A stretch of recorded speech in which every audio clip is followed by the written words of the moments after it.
பரிசுத்தமும் சத்தியம் உள்ளவர் சொல்லுகிறதாவது, holy and truthful says, தாவீதின் திறவுகோலை உடையவர் சொல்லுகிறதாவது, having the key of David says, நான் பூட்டுகிறதை ஒருவனும் திறப்பதில்லை, நான் திறப்பதை ஒருவனாலும் பூட்ட முடியாது. if I lock no one can open, if I open no one can lock. ஆனாலும் என் நாமத்தை மறுதலியாமல் என் வசனத்தை கைக்கொண்டபடியினாலே நான் உனக்கு முன்பாக திறந்த வாசலை வைக்கிறேன், அதை ஒருவனாலும் பூட்ட முடியாது. Even a little son, you did not deny my name, so I am going to open a gate no one can close. மகிமையின் எழுப்புதல் முழு இரவு ஜெபம்.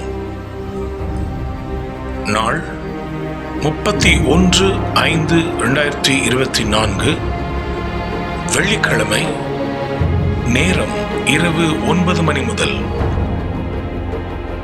இடம் இயேசு அழைக்கிறார், ஜேசி கார்டன், விங்ஸ் கன்வென்ஷன் சென்டர், எண் 96, பூந்தமல்லி நெடுஞ்சாலை, வானகரம், சென்னை 95. தீர்க்க தரிசன தேவ செய்தி சுவிசேஷகர் என் சாதர் பால் சாலமன். குடும்பமாக சபை பாகுபாடின்றி வாக்குத்தத்த ஆராதனையில் கலந்து கொள்ளுங்கள். கர்த்தருடைய செயல்களை வந்து பாருங்கள்.